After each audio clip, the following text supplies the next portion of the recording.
los artículos que componen el credo cristiano, que es el resumen de las principales doctrinas de nuestra fe, dice: creo en Jesucristo, el único Hijo de Dios, nuestro Señor.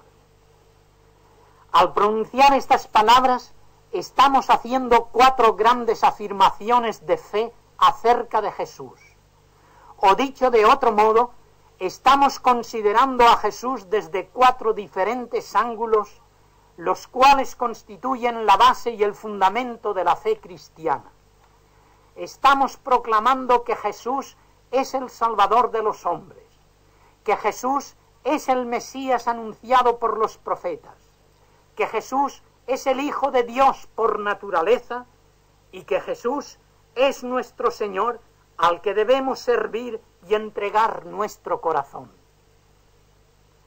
Primero, afirmamos creer en Jesús como el Salvador de los hombres. Cuando hablamos de Dios, estamos pensando en un ser abstracto que existe desde la eternidad y que creó todas las cosas de la nada, pero que es difícil de imaginar. Cuando hablamos de la persona de Jesús, estamos pensando en una serie de sucesos históricos que acontecieron en un tiempo y en un lugar determinados. En tiempos de César Augusto, en la ciudad de Belén, Dios se hizo hombre, naciendo de una virgen llamada María. Ese hombre, que es Dios encarnado y que vino al mundo para salvar a los pecadores, en tiempos de Poncio Pilato murió crucificado en Jerusalén, resucitando al tercer día. Al afirmar que creemos en Jesús, estamos proclamando que creemos en la plenitud de su humanidad, que aunque era perfecto Dios, era a la vez perfecto hombre, semejante en todo a los hombres, menos en el pecado. Para los evangélicos, el nombre Jesús ha llegado a ser un nombre sublime y casi sagrado. Por eso, generalmente renunciamos a poner ese nombre a nuestros hijos, por considerar que debe ser reservado para designar exclusivamente a aquel que es nuestro Redentor. Sin embargo, no todos piensan como los evangélicos, y conocemos a muchas personas que llevan dicho nombre. Lamentablemente, algunas personas llevan el nombre de Jesús de una manera indigna. También en tiempos de Jesús había muchas personas que se llamaban como él. Los hombres de cualquier país han deseado siempre que sus hijos lleven el nombre de alguno de sus héroes más destacados para que les sirva de modelo e inspiración. Jesús es la forma griega del nombre hebreo Josué, una de las grandes figuras en la historia del pueblo de Israel.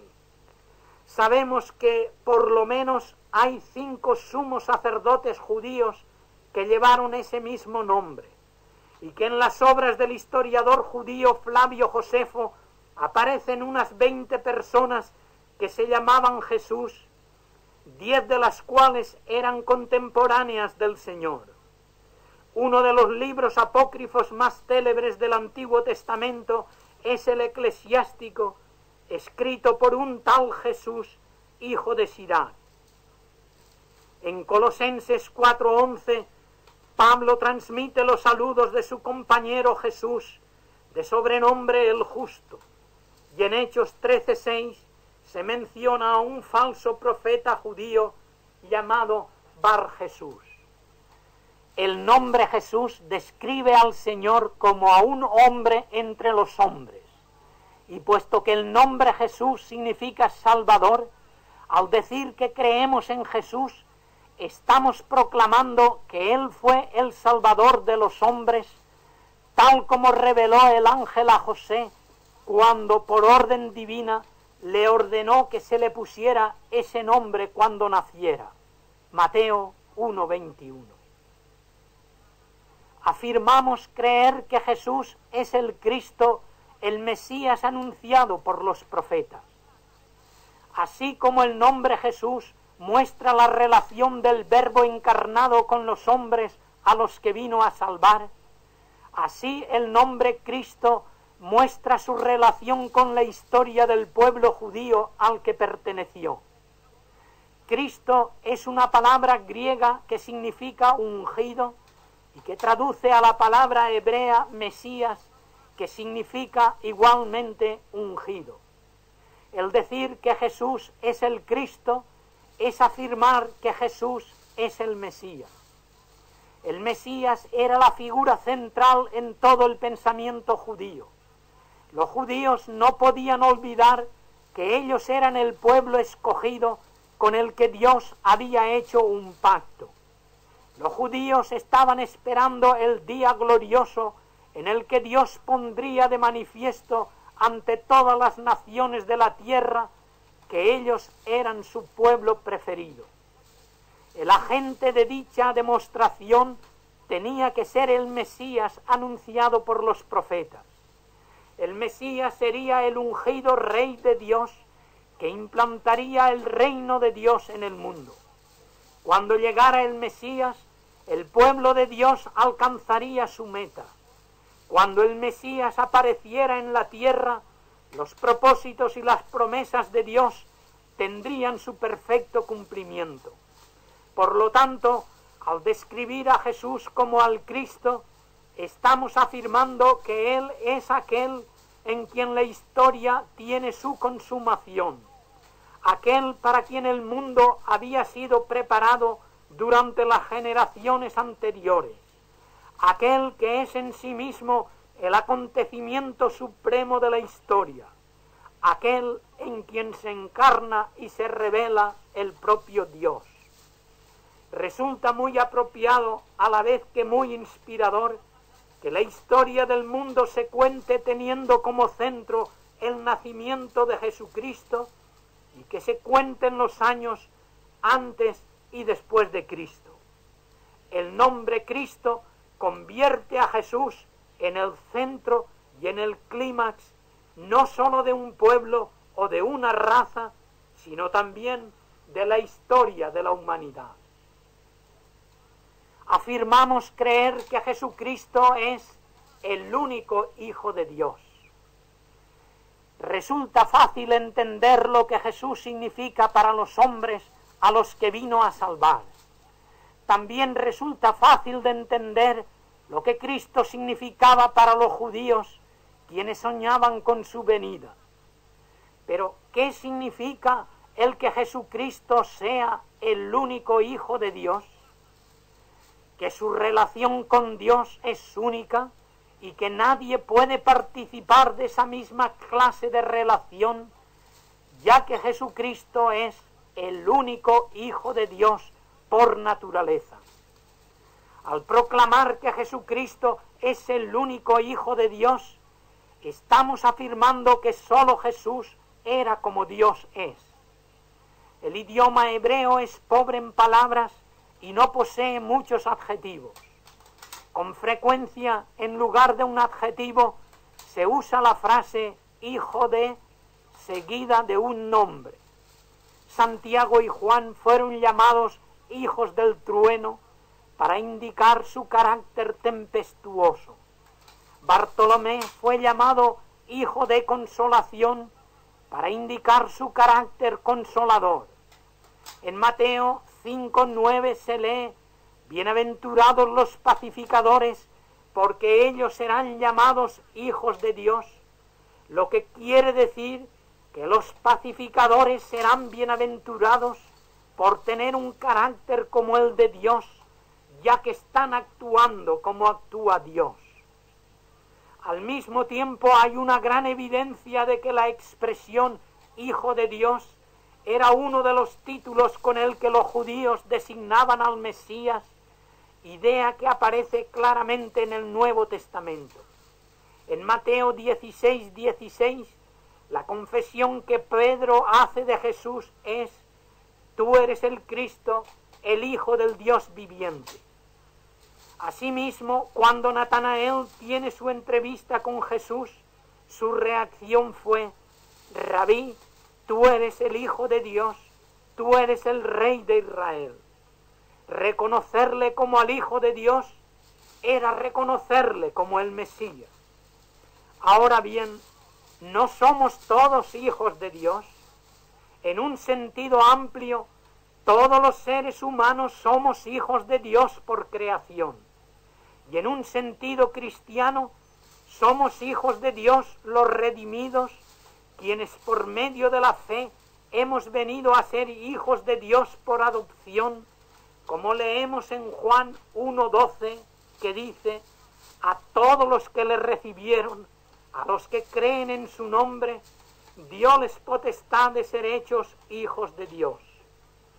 Pero la frase señala suficientemente la unicidad de Jesús con relación a Dios, al especificar que Jesús no es sólo un hijo de Dios, sino el único hijo de Dios, lo que significa que esa relación de filiación no es algo que se obtenga en algún sentido, sino que se trata de una relación completamente personal. No es una cualidad adquirida, sino algo que le pertenece por naturaleza. No es una relación alterable, sino permanente. No es una filiación accidental, sino esencial. El afirmar que Jesús es el Hijo de Dios significa establecer, como ningún otro título pudiera hacerlo, una doble naturaleza de su relación con Dios, mostrando a la vez identidad y diferencia, o dicho con otras palabras, igualdad y subordinación. Un hijo se halla en una relación para con su padre muy diferente de la que tiene el siervo o el empleado. Pero a pesar de la igualdad e identidad del hijo con el padre, sigue habiendo cierta sujeción y subordinación del hijo para con el padre. Por grande que sea esa identidad entre los dos, existe una diferencia entre ambos. Por mucho que coincidan el padre y el hijo, siendo de un mismo sentir y de un mismo pensar, seguirán siendo dos personas diferentes. La palabra hijo expresa esa doble relación de identidad y diferencia. Esto que acabamos de decir nos lleva a una paradoja o aparente contradicción en cuanto a la relación entre el Padre y el Hijo, tal como la encontramos en el Evangelio de Juan. En un sentido existe identidad e igualdad entre Padre e Hijo. Repetidas veces se afirma que el Padre está en el Hijo y el Hijo en el Padre. Juan 10:38. Que el ver al Hijo equivale a ver al Padre. El que me ha visto a mí, ha visto al Padre. Juan 14. Que el Hijo salió del Padre y vuelve al Padre. Juan 16:28. Que nadie ha visto al Padre sino el Hijo que vino del Padre. Juan 6:46.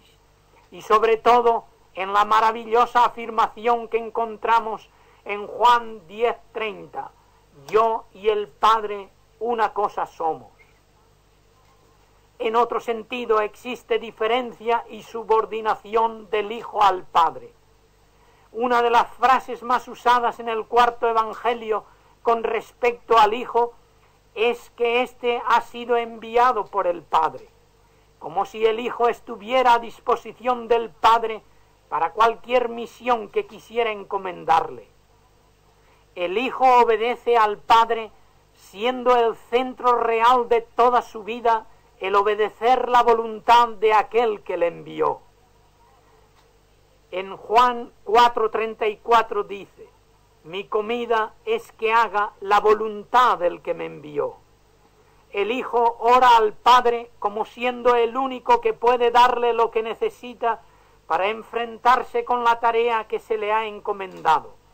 Pero su diferencia y subordinación a su Padre se ve claramente expuesta en Juan 14:28, cuando afirma: el Padre mayor es que yo. De hecho, en Juan 5:18 se nos dice que los judíos procuraban con mayor empeño matarle, porque no sólo quebrantaba el día de reposo, sino porque también decía que Dios era su propio Padre haciéndose igual a Dios. Al afirmar que Jesucristo es el único Hijo de Dios, estamos proclamando que el Padre y el Hijo están íntimamente unidos entre sí y que el Padre ama tanto al Hijo y tiene tal confianza puesta en Él que todo lo que pertenece al Padre pertenece también al Hijo. De aquí que Jesús pudiera decir: todo lo que tiene el Padre es mío. Juan 16:15. La última de las 4 grandes afirmaciones acerca de Jesucristo está indicando que Jesús, el Cristo, el único Hijo de Dios, es nuestro Señor. Con estas últimas palabras estamos expresando su relación con respecto a nosotros. La palabra Señor es el título más universal de la Iglesia para designar a Jesucristo. En el Nuevo Testamento Jesús es llamado por este nombre más de 600 veces. La palabra griega empleada es Kyrios, la cual expresa 4 diferentes ideas que están estrechamente relacionadas entre sí. Primero, el término Señor expresa propiedad absoluta. Esa palabra describe al propietario de una viña en Mateo 21:49 y al dueño de un pollino en Lucas 19:33. El término expresa la clase de propiedad que otorga a una persona el hacer lo que quiera con aquello que le pertenece. Este término describía a la persona que tenía el derecho de ejercitar un control absoluto sobre otra, exigiéndole a ésta una obediencia absoluta. Es el término usado para describir al que era dueño de un esclavo. Al decir que Cristo es nuestro Señor, estamos diciendo que Cristo tiene el derecho de hacer de nosotros lo que Él quiera, puesto que le pertenecemos. Hemos sido comprados no con cosas corruptibles como oro o plata, sino con la sangre preciosa de Cristo, como afirma Pedro en su primera carta, capítulo 1, versículos 18 y 19. Nos compró a causa de su gran amor. Bajo este punto de vista, un cristiano es una persona que nunca jamás puede hacer lo que quiera, sino que tendrá que hacer siempre lo que quiera su Señor. Un cristiano es una persona que sabe que ha recibido su propia voluntad para con ella hacer la voluntad de su Señor.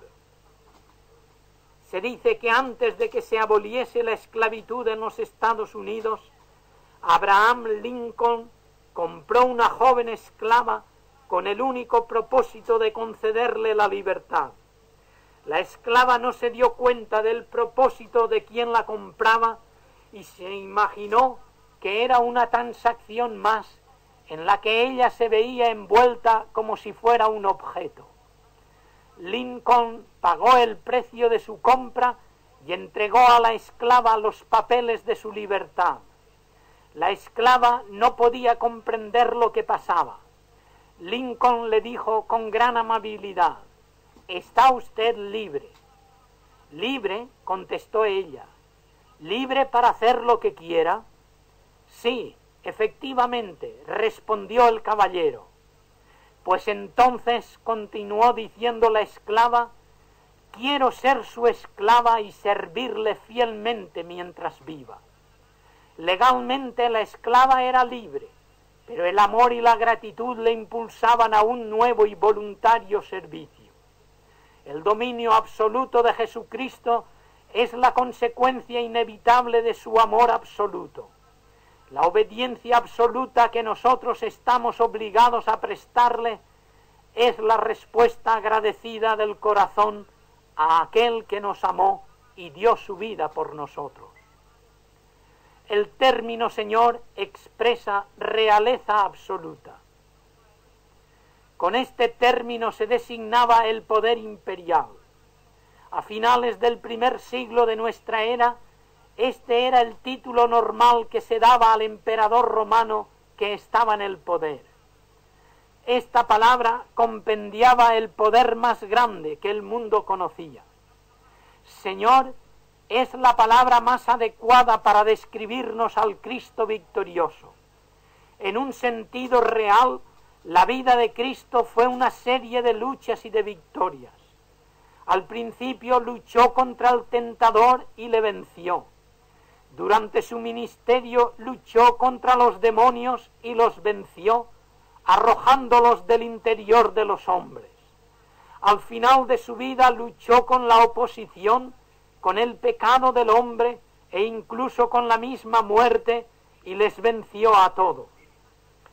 Pero es la resurrección, la victoria final y más grande, la que sobre todas las cosas da a Jesús el título glorioso de Señor. En la segunda mitad del siglo IV de nuestra era, el emperador romano Juliano trató de destruir el cristianismo y reinstaurar el culto pagano, fomentando la devoción a los dioses paganos. Durante algún tiempo la cosa se puso seria para la Iglesia cristiana, pero en una campaña militar en Persia, Juliano el apóstata fue mortalmente herido. El historiador nos cuenta que cuando estaba muriendo, Juliano cogió un puñado de la sangre que brotaba de su herida y arrojándola hacia el cielo exclamó: «Venciste, Galileo». Al final, Cristo es el vencedor, y quienes se empeñan en destruirlo solo consiguen destruirse a sí mismos. Es precisamente esta faceta la que da su fuerza al cristianismo. Como alguien ha dicho, Jesús no dijo: «Ven a discutir conmigo», sino «Ven en pos de mí». Es decir, con Cristo no llegamos a un acuerdo, sino que nos sometemos a Él. Con Cristo no podemos ir a medias, sino que hay que obedecerle plenamente. El cristianismo no consiste en estar interesado en Cristo, sino en entregarse plenamente a Él, en estar sometido totalmente a su voluntad y en obedecer plenamente sus ordenanzas. Él es el Rey, Él es el Señor, nosotros somos sus súbditos, nosotros somos sus siervos. El término Señor expresa finalmente deidad absoluta. La Septuaginta es la traducción griega del Antiguo Testamento en hebreo. En tiempos de Jesús era usada por los judíos esparcidos por el mundo, ya que muchos de ellos se habían olvidado del idioma hebreo. En la Septuaginta, el término Kyrios, Señor, se usa consistentemente como traducción del hebreo Yahvé o Jehová, que es el nombre de Dios. El llamar a Jesús Señor equivale a manifestar nuestra fe cristiana de que Dios estaba en Cristo reconciliando al mundo consigo mismo. 2 Corintios 5:19. Al llamar a Jesús Señor, estamos afirmando que creemos que en Jesucristo estamos en la presencia de Dios, que sólo por medio de Jesús podemos acercarnos a Dios y que a través de Jesús conocemos perfectamente a Dios. Estamos diciendo que Dios es como era Jesús. Hermano que me escuchas, ¿es Jesús tu Señor? ¿Le has recibido como a tal? Si lo es, ello quiere decir que es tu dueño absoluto y por lo mismo le perteneces totalmente y debes prestarle una obediencia plena. Si Jesús es verdaderamente tu Señor, debes otorgarle una sumisión total, haciendo lo que Él te manda y cumpliendo lo que Él te ordene. Si Jesús es tu Señor, estás afirmando que Él es tu Rey, un Rey soberano, un Rey absoluto que tiene derecho sobre ti y que quiere regir tu vida, tu hogar, tus negocios. Requiere toda tu lealtad. Si Jesús es tu Señor, le estás proclamando como a tu Dios y debes adorarle y reverenciarle. Conságrale tu vida entera. Amigo que me escuchas, Jesús quiere ser también tu Señor.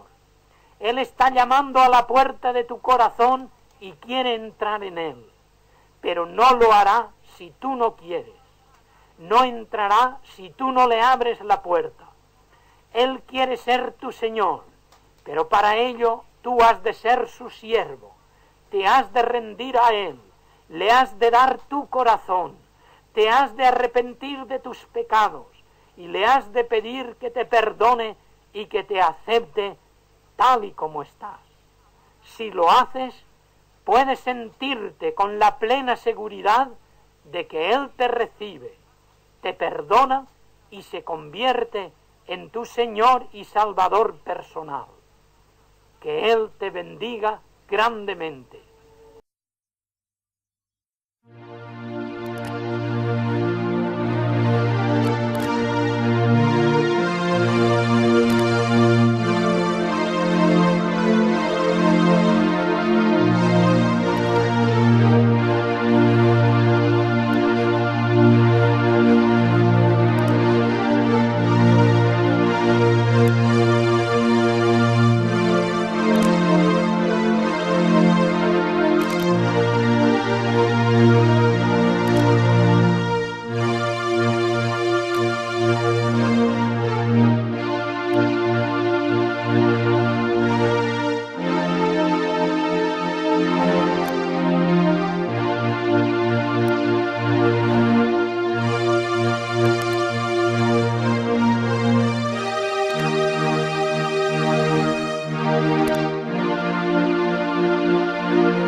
Te esperamos cada día de la semana en nuestra página web www.mensajesmusicalesevangélicos.com. Que Dios te bendiga.